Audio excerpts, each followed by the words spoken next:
अस्सलामुअलैकुम वरहमतुल्लाहि वबरकातुहू। Dear students, आज के इस लेक्चर में हम जानेंगे कि इन्फिनिटिव क्या होता है, इन्फिनिटिव का इस्तेमाल कैसे किया जाता है और इसके माने क्या होते हैं। तो आइए शुरू करते हैं पॉइंट नंबर 253 से। Read the sentences. इन जुमलों को रीड कीजिए, इन जुमलों को पढ़िए। आई वांट टू गो, मैं जाना चाहता हूँ। They try to find fault with us, उन लोगों ने कोशिश की पाने की हमारे साथ गलती। They tried, उन लोगों ने कोशिश किया to find fault, गलती पाने की with us, हमारे साथ। तो आइए आगे देखते हैं। The forms to go and to find are infinitives। कहते हैं कि to go और to find की जो शक्ल है, जो सूरत है, ये क्या है? ये इन्फिनिटिव्स हैं। ओके, आपने जो सेंटेंस अभी रीड किया थोड़ी देर पहले, आई वांट टू गो, तो यहाँ जो आई वांट टू गो जो है, टू गो ये क्या है? ये इन्फिनिटिव है। इसी तरीके से दूसरे नंबर वाले सेंटेंस में they try to find fault with us, तो यहाँ पर जो टू फाइंड है ये क्या है? ये इन्फिनिटिव है। तो ऊपर वाले दो सेंटेंस के अंदर टू गो और टू फाइंड क्या है? इन्फिनिटिव्स हैं। इनको इन्फिनिटिव्स के नाम से जाना जाता है। आपने इसका माना भी समझ लिया होगा। इसका माना होगा आई वांट टू गो, मैं जाना चाहता हूँ। They try to find fault with us, उन लोगों ने कोशिश की गलती जानने की हमारे साथ। ओके, तो आइए आगे देखते हैं। The infinitive is the base of a verb, often preceded by two. कहते हैं इन्फिनिटिव जो होता है ये वर्ब की बेस फॉर्म होती है, यानी first form of the verb को हम क्या बोलते हैं? इन्फिनिटिव कहते हैं। और इस बेस फॉर्म के शुरू में कभी कभार या ज़्यादातर क्या लगाते हैं? टू लगाते हैं। तो इन्फिनिटिव फॉर्म जो हमारा होता है वो वर्ब की बेस फॉर्म होती है, वर्ब की फर्स्ट फॉर्म होती है, और अक्सर व बेशतर उसके आगे हम टू का इस्तेमाल करते हैं, जैसा कि ऊपर के दो एग्जाम्पल्स में हमने देखा। I want to go, I want they try to find fault with us. तो आपने देखा गो ये क्या इन्फिनिटिव है, उससे यानी शुरू में उसके यानी पहले टू का इस्तेमाल किया गया। इसी तरीके से फाइंड इन्फिनिटिव है, उससे यानी पहले उसके शुरू में टू का इस्तेमाल किया गया। तो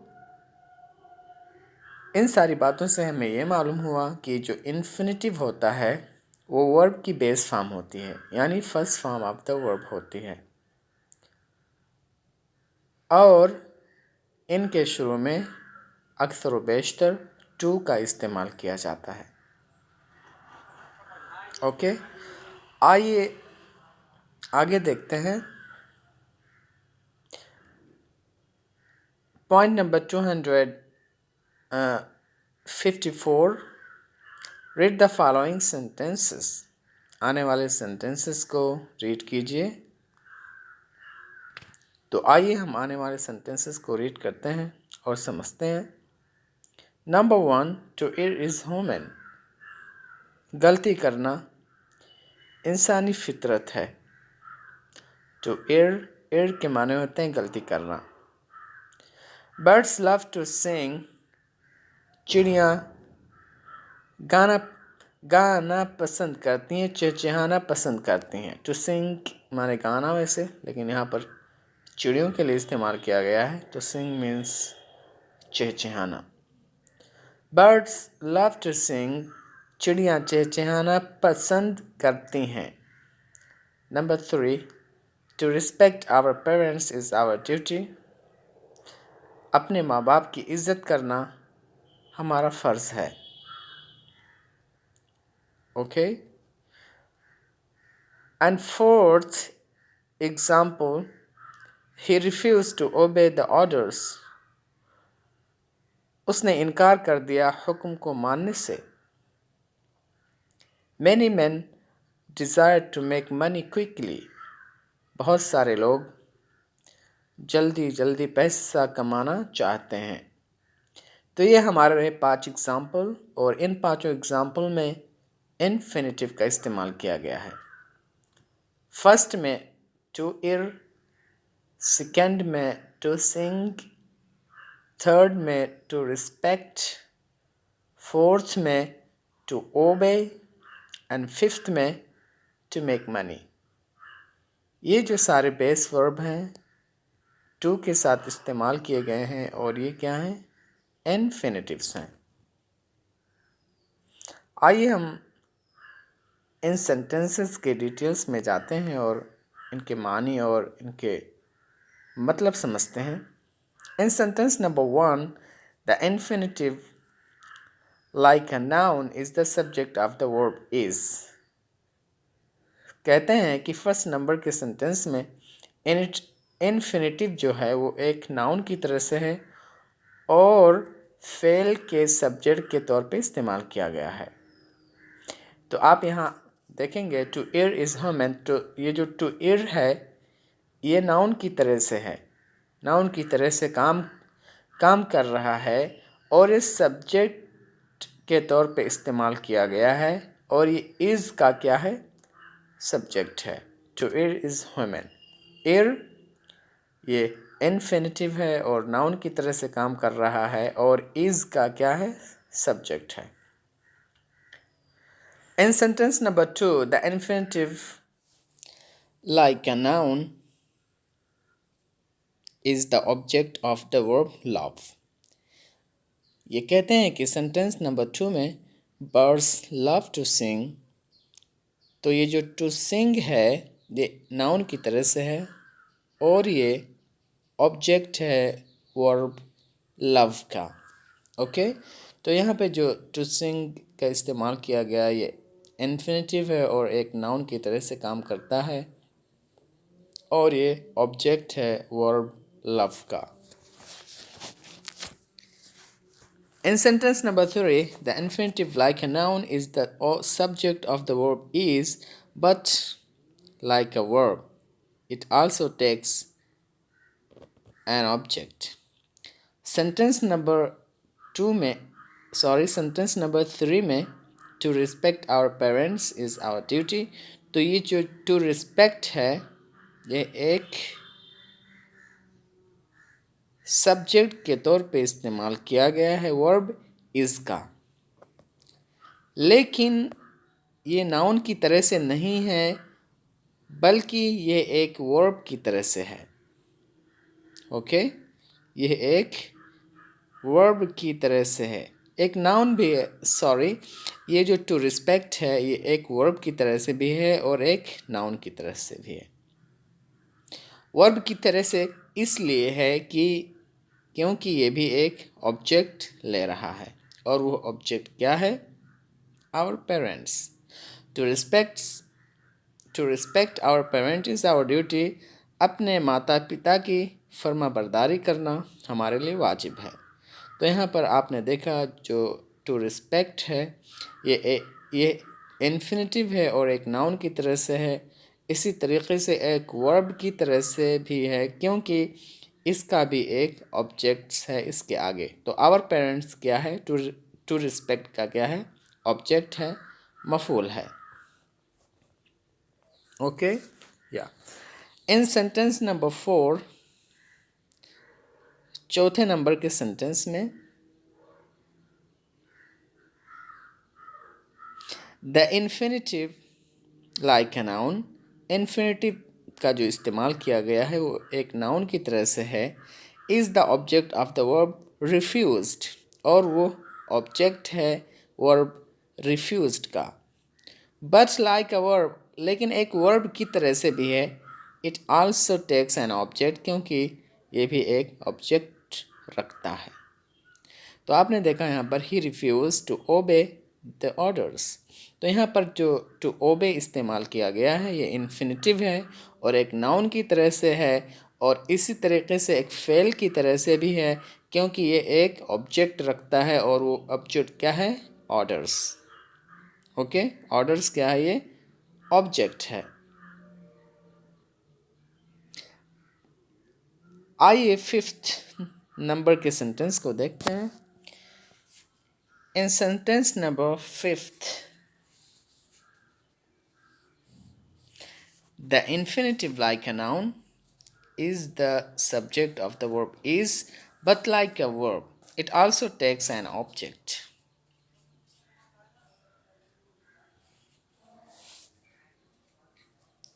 Okay, and is modified by an adverb.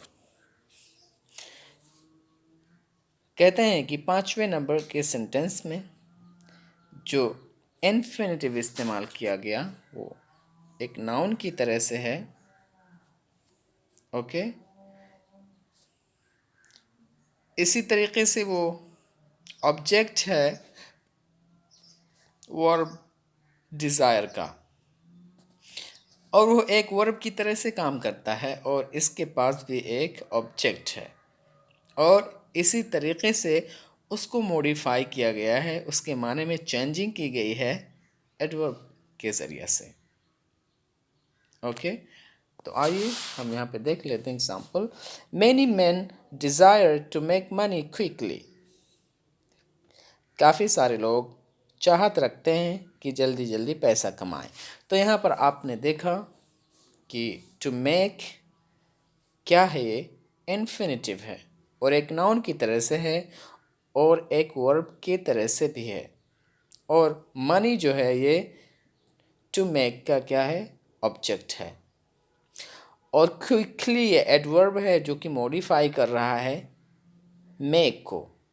Okay, तो आपने देखा इन पांचों सेंटेंसेस के अंदर जो इन्फिनिटिव इस्तेमाल किए गए हैं वो नाउन की तरह से हैं, और में फेल की तरह से भी हैं, और ये सब्जेक्ट की तरह से भी इस्तेमाल किए जा सकते हैं, और ऑब्जेक्ट की तरह से भी इस्तेमाल किए जा सकते हैं, और इनको एडवर्ब के ज़रिए से मॉडिफाई भी किया जा सकता है, जैसा कि हमने एग्जांपल्स में उनके ट्रांसलेशन के साथ देखा।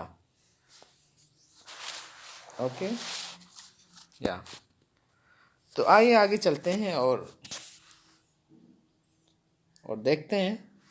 It will be seen that the infinitive is a kind of noun. It will be seen, ये देखा जाएगा कि इन्फिनिटिव जो है नाउन की एक शिक है, नाउन की एक किस्म है, with certain features of the verb, और अपने अंदर वर्ब के माने को भी रखती है। स्पेशली ख़ास तौर से उस वक़्त that of taking an object, जब वो इन्फिनिटिव एक ऑब्जेक्ट को रखता हो। When the verb is transitive, जब आपका वर्ब ट्रांजिटिव हो, फेले मुतअद्दी हो। एंड एडवर्बियल क्वालिफायर्स, और उसके साथ एडवर्ब का भी इस्तेमाल किया गया हो। इन शॉर्ट, मुख्तसरन, the infinitive is a verb noun. कहते हैं कि जो इन्फिनिटिव होता है वो क्या होता है? वर्ब नाउन होता है, यानी नाउन के साथ साथ वो एक वर्ब का भी काम करता है। तो ये कहना चाहते हैं कि जो इन्फिनिटिव होता है वो एक नाउन की किस्म है, और इसमें वर्ब के फीचर्स भी पाए जाते हैं, वर्ब के ख़ासियत भी पाए जाते हैं।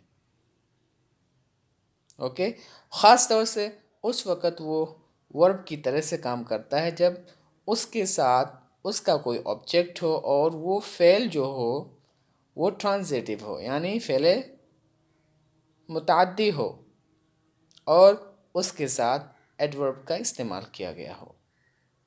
इन शॉर्ट ये कि इन्फिनेटिव जो होता है एक नाउन वर्ब होता है, यानी एक नाउन के साथ साथ वो अपने अंदर फ़ेल का भी माना रखता है। तो ये रहे हमारे इन्फिनेटिव्स के बारे में चंद मालूमात। इंशाअल्लाह इन्फिनेटिव्स के बारे में और भी मालूमात आएंगे आगे, उनको हम वहाँ पर देखेंगे और समझने की कोशिश करेंगे। तो ओवरऑल आप ये जान लीजिए कि इन्फिनेटिव जो होता है वो फर्स्ट फॉर्म होता है, वो वर्ब की बेस फॉर्म होती है और अक्सर व बेशतर उसके शुरू में हम टू का इस्तेमाल करते हैं।